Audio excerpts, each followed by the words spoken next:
اعوذ باللہ من الشیطان الرجیم بسم اللہ الرحمن الرحیم یسألونک عن الأہلہ قل ہی مواقیت للناس والحج وليس البر بأن تأتوا البيوت من ظهورها ولكن البر من اتقى وأتوا البيوت من أبوابها واتقوا الله لعلكم تفلحون۔ تجھ سے پوچھتے ہیں حال نئے چاند کا، کہہ دے کہ یہ اوقات مقررہ ہے لوگوں کے واسطے اور حج کے واسطے، اور نیکی یہ نہیں کہ گھروں میں آؤ ان کی پشت کی طرف سے، اور لیکن نیکی یہ ہے کہ کوئی ڈرے اللہ سے، اور آؤ گھروں میں دروازوں سے اور اللہ سے ڈرتے رہو تاکہ تم مراد کو پہنچو۔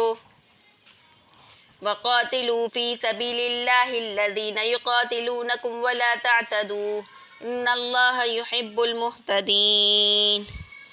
اور لڑو اللہ کی راہ میں ان لوگوں سے جو لڑتے ہیں تم سے، اور کسی پر زیادتی مت کرو، بے شک اللہ ناپسند کرتا ہے زیادتی کرنے والوں کو۔ وَاقْتُلُوهُمْ حَيْثُ ثَقِفْتُمُوهُمْ وَأَخْرِجُوهُمْ مِنْ حَيْثُ أَخْرَجُوكُمْ وَالْفِتْنَةُ أَشَدُّ مِنَ الْقَتْلِ وَلَا تُقَاتِلُوهُمْ عِنْدَ الْمَسْجِدِ الْحَرَامِ حَتَّى يُقَاتِلُوكُمْ فِيهِ فَإِنْ قَاتَلُوكُمْ فَاقْتُلُوهُمْ كَذَلِكَ جَزَاءُ الْكَافِرِينَ۔ وَاقْتُلُوهُمْ اور مار ڈالو ان کو جس جگہ پاؤ، اور نکال دو ان کو جہاں سے انہوں نے تم کو نکالا۔ والفتنة اور دین سے بچ لانا مار ڈالنے سے بھی زیادہ سخت ہے۔ ولا تقاتلوہم اور نہ لڑو ان سے مسجد حرام کے پاس جب تک کہ وہ نہ لڑے تم سے اس جگہ پر۔ فَإِنْ قَاتَلُوكُمْ پھر اگر وہ خود ہی لڑے تم سے تو ان کو مار ڈالو، یہی سزا ہے کافروں کی۔ فَإِنِ انْتَهَوْا فَإِنَّ اللَّهَ غَفُورٌ رَحِيمٌ پھر اگر وہ باز آئے تو بے شک اللہ تعالیٰ بخشنے والا نہایت مہربان ہے۔ وَقَاتِلُوهُمْ حَتَّى لَا تَكُونَ فِتْنَةٌ وَيَكُونَ الدِّينُ لِلَّهِ فَإِنِ انْتَهَوْا فَلَا عُدْوَانَ إِلَّا عَلَى الظَّالِمِينَ۔ وَقَاتِلُوهُمْ اور لڑو ان سے یہاں تک کہ نہ رہے فساد اور حکم رہے اللہ تعالیٰ کا۔ پھر اگر وہ باز آئے تو کسی پر زیادتی نہ کرو، کسی پر زیادتی نہیں مگر ظالموں پر۔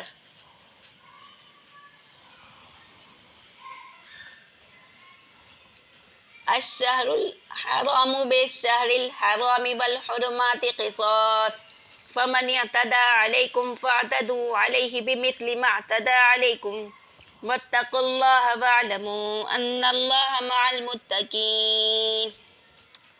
حرمت والا مہینہ بدلہ مقابل ہے حرمت والے مہینے کے اور ادب رکھنا ہے میں بدلہ ہے۔ فمن اعتدى پس جس نے زیادتی کی تم سے اس پر زیادتی کرو جیسی اس نے زیادتی کی تم پر۔ واتقوا اللہ اور ڈرتے رہو اللہ سے، واعلموا اور جان لو، اور ڈرتے رہو اللہ سے اور جان لو کہ اللہ تعالیٰ پرہیزگاروں کے ساتھ ہیں۔ وَأَنفِقُوا فِي سَبِيلِ اللَّهِ وَلَا تُلْقُوا بِأَيْدِيكُمْ إِلَى التَّهْلُكَةِ وَأَحْسِنُوا إِنَّ اللَّهَ يُحِبُّ الْمُحْسِنِينَ۔ وَأَنفِقُوا اور خرچ کرو اللہ کی راہ میں، اور نہ ڈالو اپنی جان کو ہلاکت میں، اور نیکی کرو بے شک اللہ دو سکتا ہے نیکی کرنے والوں کو۔ وَأَتِمُّوا الْحَجَّ وَالْعُمْرَةَ لِلَّهِ فَإِنْ أُحْصِرْتُمْ فَمَا اسْتَيْسَرَ مِنَ الْهَدْيِ وَلَا تُهْلِكُوا رُءُوسَكُمْ حَتَّى يَبْلُغَ الْهَدْيُ مَحِلَّهُ فَمَنْ كَانَ مِنْكُمْ مَرِيضًا أَوْ بِهِ أَذًى مِنْ رَأْسِهِ فَفِدْيَةٌ مِنْ صِيَامٍ أَوْ صَدَقَةٍ أَوْ نُسُكٍ فَإِذَا أَمِنْتُمْ فَمَنْ تَمَتَّعَ بِالْعُمْرَةِ إِلَى الْحَجِّ فَمَا اسْتَيْسَرَ مِنَ الْهَدْيِ فَمَنْ لَمْ يَجِدْ فَصِيَامُ ثَلَاثَةِ أَيَّامٍ فِي الْحَجِّ أَوْ سَبْعَةٍ إِذَا رَجَعْتُمْ تِلْكَ عَشَرَةٌ كَامِلَةٌ ذَلِكَ لِمَن لَّمْ يَكُنْ أَهْلُهُ حَاضِرِ الْمَسْجِدِ الْحَرَامِ وَاتَّقُوا اللَّهَ وَاعْلَمُوا أَنَّ اللَّهَ شَدِيدُ الْعِقَابِ۔ اور پورا کرو حج اور عمرہ اللہ کے واسطے، پھر اگر تم روک دیے جاؤ تو تم پر ہیں جو کچھ میسر ہو قربانی سے، اور حجامت نہ کرو اپنے سروں کی جب تک نہ پہنچو چکے ہو قربانی اپنے ٹھکانے پر۔ پھر جو تم میں کوئی مریض ہو یا اس کو تکلیف ہو یا سر تو بدل دیوے روزے یا خیرات یا قربانی۔ پھر جب تمہاری خاطر جمع ہو تو جو کوئی فائدہ اٹھاوے عمرہ ملا کر حج کے ساتھ تو اس پر کچھ میسر ہو قربانی سے۔ پھر جس کو قربانی نہ ملے تو روزہ رکھے تین حج کے دنوں میں اور 7 روزے جب لوٹے، یہ 10 روزے ہوئے۔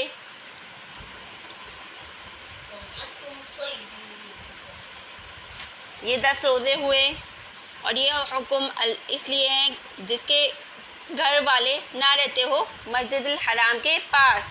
واتقوا اللہ، اور ڈرتے رہو اللہ سے، اور جان لو بے شک اللہ کا عذاب سخت ہے۔ الحج اشہر معلومات فمن فرض فیہن الحج فلا رفث ولا فسوق ولا جدال فی الحج وما تفعلوا من خیر یعلمہ اللہ وتزودوا فإن خیر الزاد التقوی واتقون یا اولی الالباب۔ اور حج کے مہینے معلوم ہیں، پھر جس شخص نے لازم کر لیا ان میں حج تو بے حجاب ہونا جائز نہیں عورت سے، ولا فسوق اور نہ گناہ کرنا، ولا جدال اور نہ جھگڑنا، فی الحج حج کے زمانے میں، وما تفعلوا اور جو کچھ تم کرتے ہو نیکی اللہ جانتا ہے، اور زاد راہ لے لیا کرو، وتزودوا زاد راہ لے لیا کرو، بے شک بہتر فائدہ زاد راہ کا بچنا ہے سوال سے۔ واتقونی یا اولی الالباب اور مجھ سے ڈرتے رہو عقل مندو۔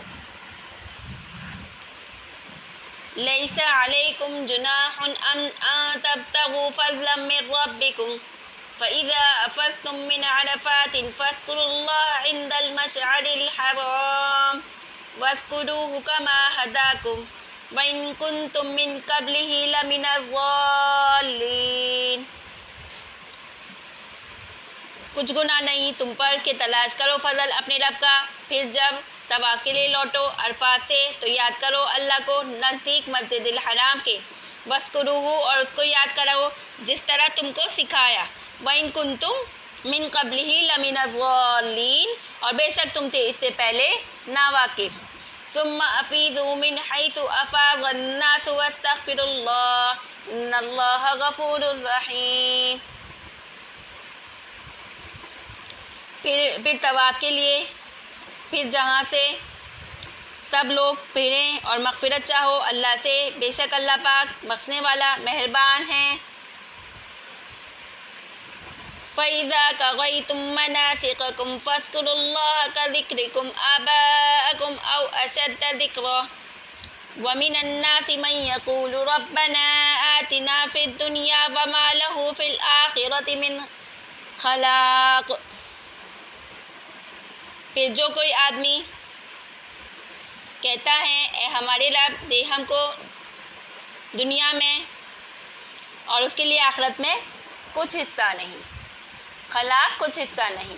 وَمِنْهُمْ مَنْ يَقُولُ رَبَّنَا آتِنَا فِي الدُّنْيَا حَسَنَةً وَفِي الْآخِرَةِ حَسَنَةً وَقِنَا عَذَابَ النَّارِ اور ان میں سے کہتا ہے اے ہمارے رب ہم کو دے دنیا میں خوبی اور آخرت میں خوبی اور بچا ہم کو دوزخ کے عذاب سے۔ أُولَئِكَ لَهُمْ نَصِيبٌ مِّمَّا كَسَبُوا وَاللَّهُ سَرِيعُ الْحِسَابِ انہی لوگوں کے واسطے ہیں حصہ اپنی کمائی سے اور اللہ جلد حساب لینے والا ہے۔ وَاذْكُرُوا اللَّهَ فِي أَيَّامٍ مَّعْدُودَاتٍ فَمَن تَعَجَّلَ فِي يَوْمَيْنِ فَلَا إِثْمَ عَلَيْهِ وما تأخر فلا إثم عليه لمن اتقى واتقوا الله واعلموا أنكم إليه تحشرون.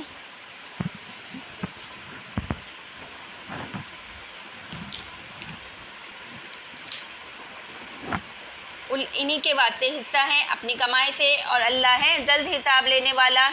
وَاذْكُرُوا اللَّهَ، اور یاد کرو اللہ کو گنتی کے چند دنوں میں. پھر جو کوئی جلدی چلا گیا 2 ہی دن میں تو اس پر گناہ نہیں، اور جو کوئی رہ گیا تو اس پر کچھ گناہ نہیں. جو کہ ڈرتا ہے اور ڈرتے رہو اللہ سے، اور جان لو بے شک تم سب اسی کے پاس جمع ہو جاؤ گے. اب بات کرتے ہیں معرف کی تفصیل کی. معرف کی بات کرتے ہیں خلاصہ تفصیل. حکم ہفتم ہے اعتبار حساب، قمری، در حج وغیرہ. ٹھیک ہے.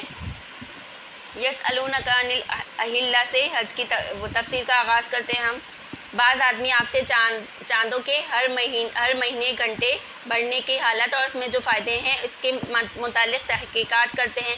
آپ صلی اللہ علیہ وسلم فرما دیجئے فائدہ اس کا یہ ہے کہ چاند اپنے گھٹنے اور بڑھنے کے اعتبار سے سہولتاً اعلی شناخت اوقات ہیں لوگوں کے اختیاری معاملات مثل عدت و متعلقہ حقوق کے، اور غیر اختیاری عبادات مثلاً حج، زکوٰۃ، روزہ وغیرہ کے لیے. ٹھیک ہے. اب حکم ہجتم ہے اصلاح رسم جاہلیت کے. بعض لوگ قبل اسلام کے اگر حج کا احرام باندھنے کے بعد کسی ضرورت سے گھر جانا چاہتے تو دروازے سے جانا ممنوع جانتے تھے، اس لیے پشت کی دیوار میں نقب لگا کر اس سے اندر جاتے. اس عمل کو فضیلت سمجھتے. اللہ تعالیٰ اس کے متعلق بعد ذکر حج کے ارشاد فرماتے ہیں اس میں کوئی فضیلت نہیں، گھروں میں ان کی پشت کی طرف سے آؤ، لیکن ہاں فضیلت یہ ہے کہ کوئی شخص حرام چیزوں سے بچے، چونکہ گھروں میں دروازے کی طرف سے آنا حرام نہیں، اس لیے اس سے بچنا ضروری نہیں. اگر آنا چاہو تو گھروں میں دروازوں سے آؤ. اور اصول تو یہ ہے کہ اللہ سے ڈرتے رہو. امید ہے کہ تم دارین میں کامیابی حاصل کرو. نواں حکم ہے قتال کفار. ذی الحج 6 ہجری میں نبی کریم صلی اللہ علیہ وسلم ادائی عمرہ کے قصد سے مکہ معظمہ تشریف لے چلے. اس وقت تک مکہ معظمہ مشرکین کے قبضے میں اور حکومت میں تھا. ان لوگوں نے نبی کریم صلی اللہ علیہ وسلم اور آپ کے ہمراہیوں کو مکہ کے اندر نہ جانے اور عمرہ رہ گیا. آخری بڑی گفتگو کے بعد یہ معاہدہ قرار پایا کہ آئندہ سال تشریف لائے اور عمرہ ادا کرے. چنانچہ ذی الحج 7 میں آپ اس قصد سے تشریف لائے.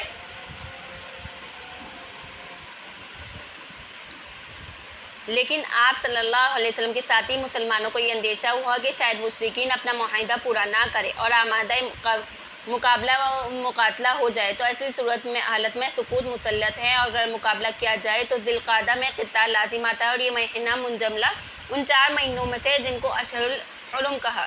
ان 4 مہینوں میں قتل و قتال حرام ہے و ممنوع. یہ 4 مہینے ذی القعدہ، ذی الحج، محرم اور رجب تھے. مسلمان پریشان تھے. آیت نازل ہوئی اس میں معاہدہ کرنے والوں کے ساتھ وجہ باہمی معاہدے کے تم اپنی جانب سے ابتداً قتال کرنے کی اجازت نہیں، لیکن اگر وہ لوگ عہد چکنی کریں تو ان سے لڑنے کے لیے آمادہ ہو جائیں تو تم اس وقت اندیشوں کو مت لانا اور بے تکلف تم بھی لڑو اللہ کی راہ میں، اس نیت سے کہ یہ لوگ دین کی مخالفت کرتے ہیں اور لوگوں کے ساتھ نقص عہد کر کے تمہارے ساتھ لڑنے لگے. از خود معاہدے سے مت نکلو، چکنی کر کے لڑنے لگو. واقعی اللہ تعالیٰ حد قانونی سے نکلنے والوں کو پسند نہیں کرتا، اور جس حالت میں وہ خود چکنی کریں تو اس وقت دل کھول کر خواہ اس کو ان سے قتال کرو اور ان کو پاؤ، اور خواہ ان کو مکے میں باہر نکال کر جہاں انہوں نے تم کو تنگ کرے ایذا پہنچا کر نکلنے پر ہجرت کرنے پر مجبور کیا. اور تمہارے اس قتال و اخراج کے بعد عقلاً الزام انہی پر رہے گا، کیونکہ عہد چکنی جو ان سے واقع ہوئی بڑی شرارت کی بات ہے. ایسی شرارت قتل و اخراج سے بھی زیادہ سخت ہے، کیونکہ اس قتل و اخراج کی نوبت اس شرارت ہی کی بدولت پہنچی تھی، اور علاوہ معاہدے کے ان کی ابتدا قتال کے کرنے سے اور مراد مانے. حرم شریف یعنی مکہ اس کا گرد ایک واجب الاحترام جگہ ہے، اس میں قتال کرنا احترام کے خلاف ہے. اس لیے حکم دیا جاتا ہے کہ مسجد حرام کے گرد و نواح میں جو حرم ہے قتال مت کرو، لیکن آج خود ابتدا نہ کرو. لیکن اگر کفار خود ہی لڑنے کا سامان کرنے لگے تو تم کو اجازت ہے تم ان کو مارو. دھارے ایسے کافروں کو جو حرم میں لڑنے لگے، ایسی ہی سزا ہے کفار کی. معرف کی بات کرتے ہیں کہ صحابہ کا سوال اللہ کی طرف سے جواب نقل کیا گیا. امام مفسرین عبداللہ بن عباس رضی اللہ تعالیٰ عنہ فرماتے ہیں نبی پاک صلی اللہ علیہ وسلم کے صحابہ کی ایک شان ہے کہ انہوں نے بہت عظمت ہیبت اپنے نبی سے سوالات بہت کم کرتے تھے، پچھلی امتوں کے برخلاف کثرت سے سوالات کرتے تھے، ادب کو ملحوظ نہیں رکھتے تھے۔ ابن عباس رضی اللہ تعالیٰ عنہ نے فرمایا کہ صحابہ اکرام جن سوالات کا ذکر قرآن میں آیا ہے کل 14 ہیں، جن سے ایک سوال ابھی گزرا ہے، اذا سألک عبادی، دوسرا سوال۔ ان کے بعد سورہ بقرہ میں 6 سوال مذکور ہیں اور باقی 6 سوالات مختلف صورتوں میں آئیں گے۔ مذکورہ آیت میں صحابہ نے نبی کریم صلی اللہ علیہ وسلم سے اہلہ یعنی شروع مہینے کے چاند کے متعلق سوال کیا۔ اس کی صورت آفتاب سے مختلف ہے، وہ کبھی باریک ہلالی شکل میں ہوتا ہے، کبھی آہستہ آہستہ بڑھتا ہے، کبھی پورا دائرہ بن جاتا ہے۔ اس میں تدریجی کمی آتی ہے، اس کی حقیقت دریافت کی اور مسلط کا سوال کیا، احتمال کا جواب دیا گیا۔ حکمت و مسلط کا بیان، اگر سوال یہ تھا کہ چاند کے گھٹنے بڑھنے کی مسلط کیا ہے، اگر تو حقیقت دریافت کرنا مطلوب تھا کہ دنیاوی یا دینی کام میں اس کی حقیقت اس پر موقف نہیں۔ حقیقت کا سوال فضول ہے۔ پوچھنے اور بتلانے کی بات یہ ہے کہ چاند اس طرح گھٹنے بڑھنے چھپنے اور طلوع ہونے سے ہمارے کون سے مسالے وابستہ ہیں۔ نبی پاک صلی اللہ علیہ وسلم کو یہ ارشاد فرمایا، آپ ان سے کہہ دیں، یعنی ارشاد آپ صلی اللہ علیہ وسلم سے ہے، اور مخاطب جب بھی کل کہیں تو مخاطب آپ صلی اللہ علیہ وسلم کو کر کے تمام امت کو بتلایا گیا جاتا ہے۔ کہہ دے کہ تمہاری جو چاند سے مسئلے وابستہ ہیں ان کے ذریعے تمہیں اپنے معاملات اور معاہدات کی میعاد، ان سے حج کا میعاد معلوم کرنا آسان ہو جائے گا۔ بات کرتے ہیں قمری و شمسی حساب کی شرعی حیثیت۔ قمری جو چاند کی تاریخیں اور مہینوں سے حساب معلوم کیا جاتا ہے۔ تمہارے معاملات، عبادات، حج وغیرہ کی بنیاد اس پر ہے۔ سورہ یونس کی آیت 5 میں وَقَدَرَهُ مَنَازِلَ لِتَعْلَمُوا عَدَدَ السِّنِينَ وَالْحِسَابَ، اس سے معلوم ہوا کہ چاند کو مختلف منزلوں اور حالات سے گزارنے کا فائدہ ہے کہ اس کے ذریعے سال، مہینوں اور تاریخوں کا حال معلوم ہو سکے۔ سورہ بنی اسرائیل کی آیت 12 میں اس کا حساب کا تعلق آفتاب سے بھی بتایا گیا۔ فَمَحَوْنَا آیَةَ اللَّيْلِ وَجَعَلْنَا آیَةَ النَّهَارِ مُبْصِرَةً لِتَبْتَغُوا فَضْلًا مِّن رَّبِّكُمْ لِتَعْلَمُوا عَدَدَ السِّنِينَ وَالْحِسَابَ، پھر مٹایا رات کا نمونہ اور بنایا دن کا نمونہ دیکھے تاکہ یہ تلاش اور کرو فضل اپنے رب کا، اور تاکہ معلوم کرو گنتی برسوں کی اور حساب۔ تیسری آیت سے ثابت ہوا کہ سال اور مہینوں کا حساب آفتاب سے بھی معلوم کیا جا سکتا ہے۔ چاند کے بارے میں الفاظ قرآن کے واضح ہیں کہ شریعت اسلام میں حساب چاند کا معین ہے۔ عبادات میں جن کا تعلق خاص مہینے سے، ان کی تاریخوں سے، جیسے روزہ، رمضان، حج کے مہینے، حج کے ایام، محرم، شب برات وغیرہ سے جو احکام متعلق ہیں وہ سب رویت حلال سے متعلق کیے گئے، کیونکہ مواقیت للناس حج میں بتایا کہ اللہ کے نزدیک حساب چاند کا معتبر ہے، اگرچہ یہ حساب آفتاب سے بھی معلوم کیا جا سکتا ہے۔ شریعت اسلام نے چاند کے حساب کو اختیار کر رہا ہے کہ ہر آنکھوں والا افق پر دیکھ کر معلوم کر سکتا ہے، ٹھیک ہے، یعنی چاند کے حساب میں آسانی ہے، اس لیے اسلامی مہینے پر پورا یاد رکھنے کے لیے چاند کے حساب کو معین کیا۔ شمسی حساب بھی معین ہے، نجی حساب و کتاب اور دیگر اچھا جی، یہاں پر لیس البر بان تأتوا البیوت من ظہورها، اس آیت میں یہ مسئلہ واضح کیا کہ دروازے پر پشت سے آنا کوئی نیکی نہیں ہے، بلکہ دروازے سے آنا ہی چاہے جو راستہ ہے اصل۔ البتہ ضروری واجب یہ ہے کہ جن چیزوں کو جائز اور حلال قرار دیا ہے اس کو ایسا ممنوع وہ ان کا خیال رکھے، اور جن کو حرام کیا ہے ان کا خیال رکھے۔ حکم نامہ ہے جہاد و قتال کا، اس پر امت کا اتفاق ہے۔ ہجرت سے پہلے کفار کے ساتھ جہاد و قتال ممنوع تھا۔ اس وقت تمام آیت قرآنی میں مسلمانوں کو کفار کے ایذاء پر صبر اور فوت درگزر کی تلقین تھی۔ ہجرت مدینہ کے بعد سب سے پہلے قتال کفار کا حکم آیا۔ ابو بکر صدیق رضی اللہ تعالیٰ عنہ سے ایک روایت ہے کہ کفار کے متعلق یہ آیتیں ہیں کہ اذن للذین یقاتلون بانہم ظلموا، مگر اکثر صحابہ تابعین کے نزدیک یہ آیت سورہ بقرہ کی آیت مذکورہ میں اور صدیق اکبر رضی اللہ عنہ نے پہلی آیت فرمائی، اور یہ دونوں ابتدائی آیتوں میں ہونے کے سبب پہلی کہی جا سکتی ہیں۔ حکم صرف ان کفار سے قتل کرے جو ان کے مقابلے پر قتال کے لیے آئے، مراد عورتیں، بچے، بوڑھے اور اپنے مذہبی شکل میں دنیا سے یکسو ہو کر لبے عبادت گزار، راہ پادی اور ایسے اپاہج اور معذور لوگ، یا وہ لوگ جو کافروں کے لیے محنت مزدوری کا کام کرتے ہیں، ان کے ساتھ جنگ میں شریک نہیں ہوتے، ان لوگوں میں قتال کرنا جائز نہیں۔ حکم صرف ان لوگوں سے قتل کرنے کا ہے جو مسلمانوں کے سے قتال کریں، ٹھیک ہے۔ الذین یقاتلونکم میں حضرت عبداللہ بن عمر رضی اللہ تعالیٰ عنہ کی ایک حدیث میں مروی ہے، نہا رسول اللہ صلی اللہ علیہ وسلم عن القتال النساء والصبیان، نبی پاک صلی اللہ علیہ وسلم نے بچوں کے اور عورتوں سے قتل کو ممنوع قرار دیا۔ ابو داؤد کی ایک روایت میں حضرت انس جہاد پر جانے والے صحابہ کو نبی پاک صلی اللہ علیہ وسلم کی یہ ہدایت مقتول کرتے، اللہ کے نام اور رسول کی ملت پر جہاد کے لیے جاؤ، کسی بوڑھے ضعیف بچے عورت کو قتل نہ کرو۔ آیت کے آخر اس میں ولا تعتدوا کا بھی جمہور مفسرین کا یہ مطلب ہے کہ حد سے تجاوز نہ کرو، عورتوں بچوں وغیرہ کو قتل نہ کرو۔ وَاقْتُلُوهُمْ حَيْثُ ثَقِفْتُمُوهُمْ وَأَخْرِجُوهُمْ مِنْ حَيْثُ أَخْرَجُوكُمْ۔ یہ واقعہ حدیبیہ کے وقت نازل ہوئی کہ جب صلح حدیبیہ کی شرط کے مطابق نبی پاک صلی اللہ علیہ وسلم نے صحابہ کے ساتھ عمرہ قضا کے لیے سفر کا ارادہ کیا، اس سے پہلے سال میں کفار مکہ نے روک لیا تھا۔ صحابہ کو اس سفر کے ساتھ یہ خیال ہوا کہ کفار کی صلح اور معاہدے کا کچھ بھروسہ نہیں، مگر وہ اس سال بھی آمادہ پیکار ہو گئے تو ہمیں کیا کریں۔ اس پر آیت الفاظ اجازت دی گئی کہ اگر وہ قتال کرے تو تمہیں بھی اجازت ہے، جہاں پاؤ ان کو قتل کرو، اور قدرت میں ہو تو جس طرح انہوں نے مسلمانوں کو مکے سے نکالا تم بھی ان کو مکے سے نکال دو۔ پوری زندگی مکہ میں جو مسلمانوں کے کفار کے ساتھ مقابلے سے روکا تھا، پوری زندگی وفود الغزر کی تلقین رہی۔ صحابہ کو اس آیت کے نازل ہونے سے خیال کہ کفار کو قتل کرنا برا اور ممنوع ہے، اس خیال کے ازالے کے لیے والفتنۃ اشد من القتل کا حکم نازل ہوا۔ البتہ عموم یہ سمجھا جاتا ہے کہ کفار جہاں کہیں ہو ان کا قتل کرنا جائز ہے۔ اس کی تخصیص آیت کے اگلے جملے میں کر دی گئی وَلَا تُقَاتِلُوهُمْ عِنْدَ الْمَسْجِدِ الْحَرَامِ حَتَّىٰ يُقَاتِلُوكُمْ فِيهِ۔ مسئلہ حرم مکہ میں انسان شکاری جانور کو قتل کرنا جائز نہیں، لیکن آیت سے معلوم ہوا کہ اگر حرم محترم میں کوئی آدمی دوسرے کو قتل کرنے لگے تو مدافعت میں قتل کرنا جائز ہے، اس پر جمہور علماء کا اتفاق ہے۔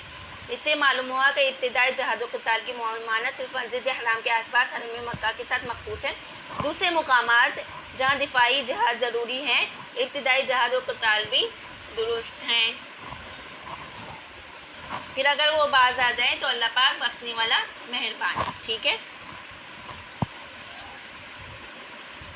گزشتہ کفار کو بخش دیں گے اور وہ مغفرت کے لیے بے شمار نعمتیں دے کر مہربان بھی فرمائیں گے اگر وہ لوگ اسلام نہ لائیں تو اگرچہ دوسرے کفار کے لیے اسلام کا قانون یہ ہے کہ وہ اپنے مذہب پر رہتے بھی اگر اسلامی قانون کی اطاعت اور جزیہ دینے کا انکار کرے تو ان سے قتل جائز نہیں، بلکہ حقوق کی حفاظت اسلامی حکومت پر لازم ہے، مگر یہ خاص کفار اہل عرب میں ہیں، ان کے لیے قانون جزیہ نہیں، اس لیے صرف دو راستے ہیں، اسلام یا قتل۔ اس واسطے ان کے ساتھ اس حد تک لڑو کہ اس میں فساد عقیدہ یعنی شرک نہ رہے اور ان کا دین خالص ہے، اللہ ہی کا ہو جائے، اور کسی کا مذہب دین و مذہب کا خالص اللہ کے لیے ہو جانا موقوف ہے قبول اسلام پر۔ تو حاصل یہ کہ اگر شرک چھوڑ کر اسلام اختیار کر لیں اور اگر وہ کفر سے باز آ جائیں تو ان کا ذکر بھی ہوا اور آخرت میں مغفرت اور رحمت کی مستحق کے ہونے کے ساتھ دنیا میں ان کے لیے یہ قانون بتلا دیا جاتا ہے کہ سزا کی سختی کسی پر نہیں بجوز یہ بے انصافی کرنے والوں کے جو برائے بے انصافی خدائی احسانات کو بھول کر کفر و شرک کرنے لگے۔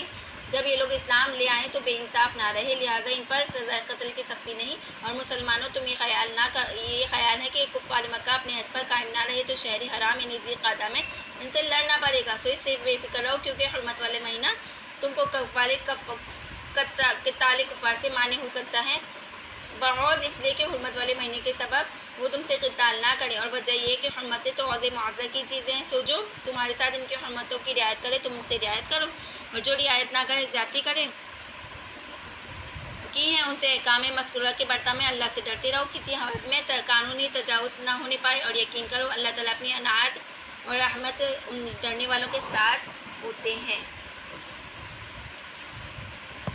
داؤں میں انفاق فی الجہاد یعنی مال بھی خرچ کریں اللہ کی راہ میں جہاد میں، اور اپنے ہاتھوں میں تباہی مت ڈالیں، ایسے موقعوں میں جان مال خرچ کرنے سے جبن یا بخل کرنے لگو جس کا نتیجہ تمہارے ضعیف اور مخالف کا کبھی ہونا ہے جو کہ عین تباہی ہے، اور جو کام کرو جس اچھی طرح کرو، مثلا اس موقع پر خرچ کرنا دل کھول کر خوشی سے اچھی نیت کے ساتھ، بلا شبہ اللہ پسند کرتے ہیں اچھی طرح۔ اس میں معرف کی بات کرتے ہیں۔ 7 ہجری میں جب نبی کریم صلی اللہ علیہ وسلم نے صلح حدیبیہ کے قانون کے مطابق فوج شدہ عمرہ ادا کرنے کے لیے بیت صحابہ مکہ کے سفر کا ارادہ کیا، معیت صحابہ مکہ کے سفر کا ارادہ کیا تو صحابہ اکرام جانتے تھے کہ ان کفار کے معاہدوں پر اور صلح کا اعتبار نہیں ممکن ہے کہ وہ جنگ کرنے لگے، تو اس جنگ میں صحابہ کے لیے ایک اشکال تو یہ تھا کہ حرم مکہ میں جنگ کی نوبت آئی تو اسلام میں ناجائز ہے۔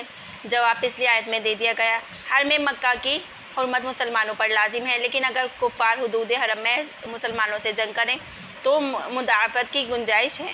دوسرا اشکال، یہ مہینہ ذی القعدہ کا ہے، 4 مہینے حرمت کا ہے، تو ان کو اشہر الحرم کہا جاتا ہے، ان میں سے کسی میں جنگ کرنا جائز نہیں۔ اگر مشرکین مکہ نے ہمارے خلاف جنگ شروع کر دی تو اس مہینے میں دفاع جنگی کیسے کریں گے؟ اس کے جواب میں آیت نازل ہوئی، ٹھیک ہے، کہ حالت دفاع مستثنیٰ ہے۔ اس طرح اگر شہر حرم میں کفار قتل کی میں ابتدا کرے تو دفاع کرنا جائز ہے۔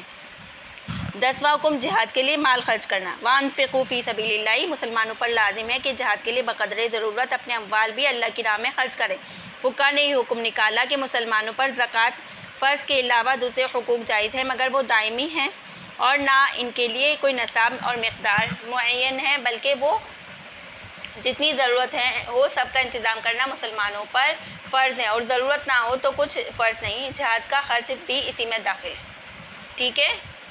وَإِذَا تُلْقُوا بِأَيْدِيكُمْ إِلَى التَّهْلُكَةِ کہ لفظی معنی تو ظاہر ہے کہ اپنے اختیار سے اپنے آپ کو ہلاکت میں ڈالنے کی ممانعت بیان فرمائی۔ اب یہ بات تو ہلاکت میں ڈالنے میں اس جگہ مراد ہے، اس میں بعض مفسرین کے اقوال مختلف ہیں۔ امام جساس رازی نے فرمایا کہ سب لوگ اقوال میں کوئی متضاد نہیں، سبھی مراد ہو سکتے ہیں۔ حضرت ابو ایوب انصاری نے فرمایا کہ یہ آیت ہمارے بارے میں نازل ہوئی ہے، اس کی تفسیر بخوبی جانتے ہیں۔ بات یہ ہے کہ جب اللہ نے اسلام کو غلبہ اور قوت عطا فرمایا تو ہم یہ گفتگو ہی ہم میں کہ اب جہاد کی کیا ضرورت ہے، ہم اپنے وطن میں ٹھہر کر اپنے مال و جائیداد کی خیر گیری۔ یہ آیت نازل ہوئی جس نے یہ بتا دیا کہ ہلاکت سے مراد اس جگہ ترک جہاد ہے، اور اس سے ثابت ہوا کہ ترک جہاد مسلمانوں کی ہلاکت و بربادی کا سبب ہے۔ اس لیے حضرت ابو ایوب انصاری نے عمر بھر جہاد میں صرف کر دی، یہاں تک کہ آخر میں قسطنطنیہ میں وفات پا کر وہیں مدفون ہوئے۔ حضرت ابن عباس، حذیفہ، قتادہ اور مجاہد ضحاک ائمہ تفسیر بھی یہی مضمون نقل ہیں۔ حضرت براء بن عازب نے فرمایا کہ گناہوں کی وجہ سے اللہ کی رحمت اور مغفرت سے مایوس ہونا اپنے آپ کو ہلاکت میں ڈالنا ہے، اس لیے مغفرت سے مایوس ہونا حرام ہے۔ بعض مفسرین نے فرمایا کہ اللہ کی راہ میں مال کرنے اس میں حد سے تجاوز کرنا، بیوی بچوں کے حقوق ضائع ہو جائیں، یہ اپنے آپ کو ہلاکت میں ڈالنا ہے، ایسا اسراف جائز نہیں۔ بعض حضرات نے فرمایا کہ ایسی صورت میں قتال کے لیے اقدام کرنا اپنے آپ کو ہلاکت میں ڈالنا ہے، جبکہ اندازہ ہو کہ دشمن کا کچھ نہ بگاڑ سکیں گے، خود ہلاک ہو جائیں گے۔ ایسی صورت میں اقدام قتال اس آیت کی بنا پر ناجائز ہے، اور جساس رحم اللہ کے فرمان کے مطابق یہ سب احکام اس آیت سے متضاد ہوتے ہیں۔